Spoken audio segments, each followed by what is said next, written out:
Hello, I'm Tom with Composite Designs, and today we're going to do the last piece. This is the actual roof itself. We've done the mold, we've done everything else, so we're going to go ahead and lay that up. So follow along.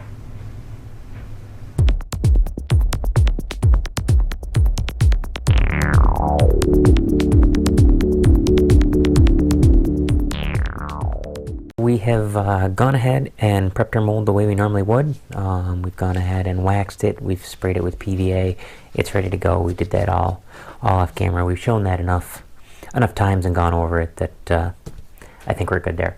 So we've gone ahead, pre-measured out our A and B epoxies, and we've redone our fabric. One thing to understand when we're vacuum bagging these is once you start, you can't stop. You have very limited time. You need to keep moving in order to make sure that it's still soft enough and flowy enough, for lack of a better term, to get pulled out with the vacuum and to only leave the resin that you actually want. So we're gonna do three layers here. We have our other materials all set to go. We have a vacuum bag set up off screen. Our pump is ready to go and charged. Our pump has a reservoir, so we pumped the reservoir down already. And we're going to get started. We'll use a brush kind of to paint it on. And there's some different ways you can do it. You can run it through and pre-impregnate it, which you can do. This has worked for me. I mean, we're not building a space shuttle here. It's a roof for a giant model train, so you got to call it what it is.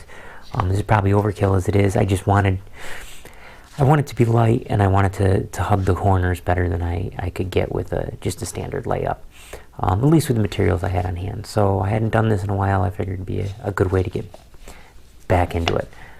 So we're going to go ahead and mix our epoxy.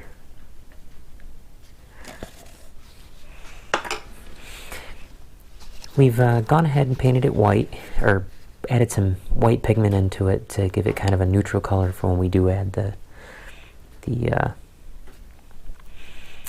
paint to match the rest of the locomotive. So kind of spread some of it out.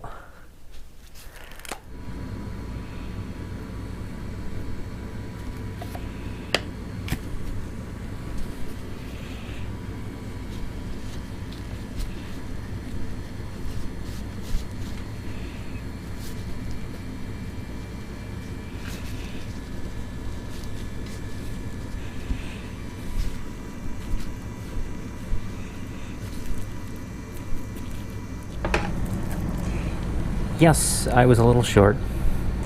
I haven't done this layup yet, so we all goof.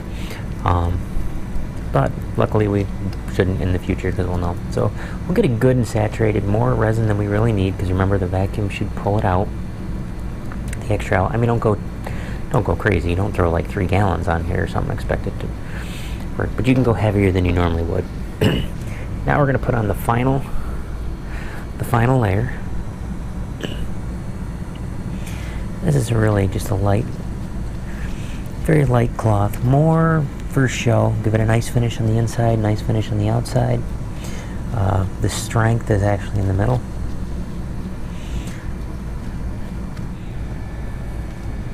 Now we have to put a peel ply. This is basically a material with a bunch of holes in it. And when the vacuum, it's going to pull the excess through this, and this is what we're actually going to remove off the part. And it's going to pull the extra resin with it when we pull it off the part, and it's just going to leave the resin that we want in it. It's an easy way to do it.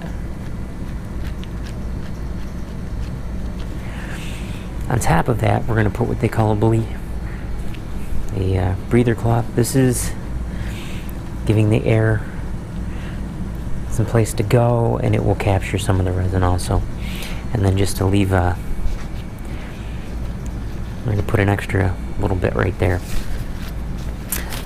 underneath the incoming plug. So now, what we're going to do, I'm going to go off camera here quickly.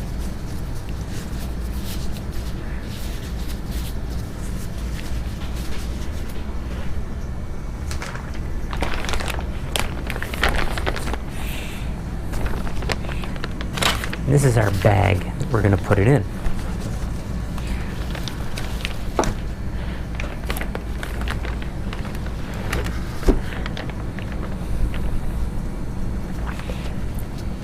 This is where we're going to suck the pressure, and that's going to give us some extra force there, so we're just going to put that there.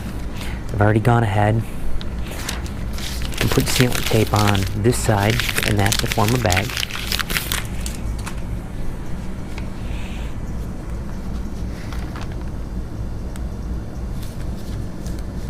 You got to be very careful and make sure we get this good and sealed. Good possibility we're going to have to chase down some leaks. That's just part of the job now. The less you have to, the easier your life becomes. But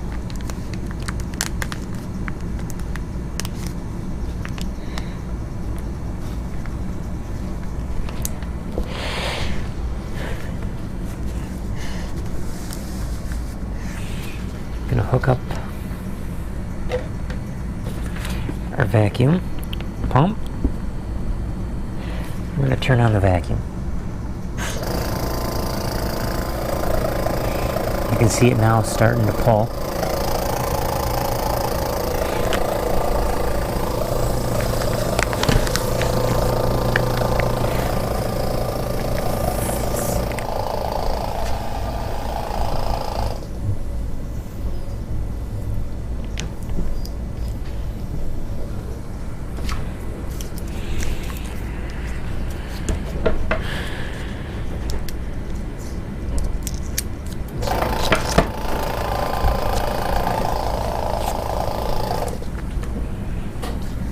And this will actually work because it's cycling. I'm just trying to, the more leaks you get out, the better.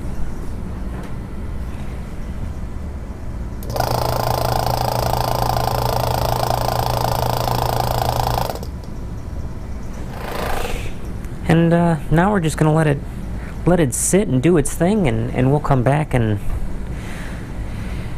in some time. I'll probably let this sit for, we got an event tonight, so I'll probably just let it run 5-6 hours or whatever, and then probably tomorrow we'll let it sit overnight. We'll pop the vacuum bag, pop it out, and pull that peel ply off and everything, and we should get a nice thin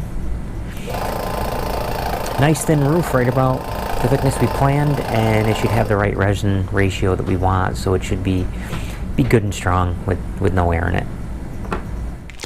Alright, so it's been a couple days. This is actually not the one you saw me lay up. The one that I pulled when, that you saw me lay up, actually, when I pulled it, I had visitors in the shop, and it really wasn't, I did some filming, but it didn't get the whole thing, and I wasn't able to explain the process the way I wanted it. So, it's the same piece, same layup, nothing's changed, just it's the second one. So here we go, we've had the vacuum. We're going to pull our hose off of it, and we're going to open our vacuum bag.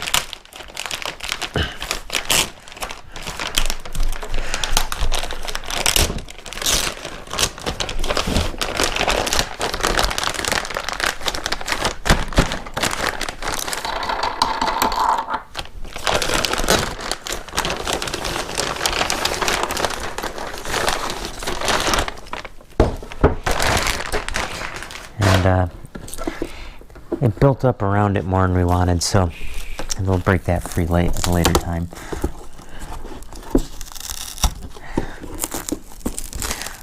But our main goal is to try and separate the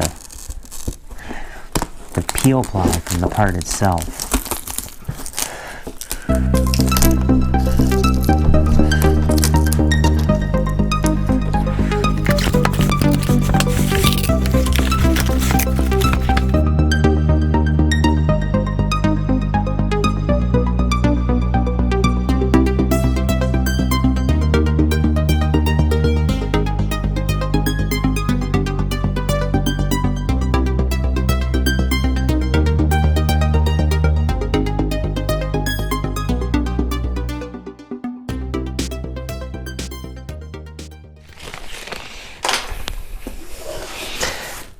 So there's the peel ply. Now we just need to get the part itself out of the mold.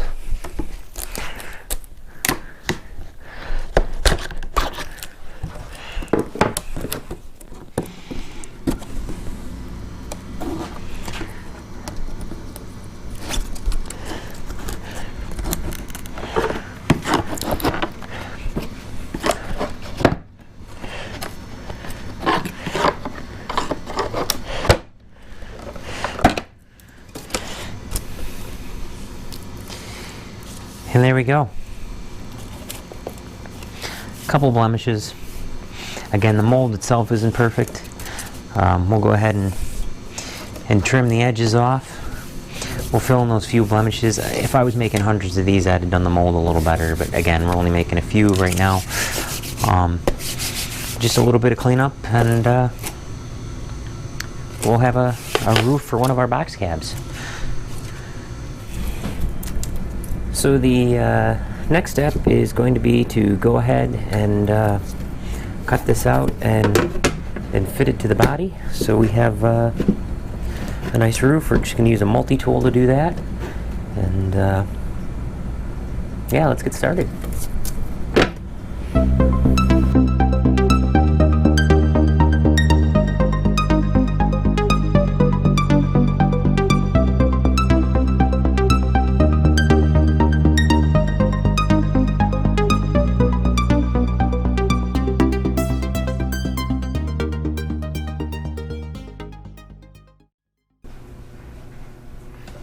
Okay, so after we trimmed it, we went ahead and installed our rib that we had laid up on camera. We used some epoxy on the inside just kind of filleted it in there to hold it in place on both sides. There's one front and back.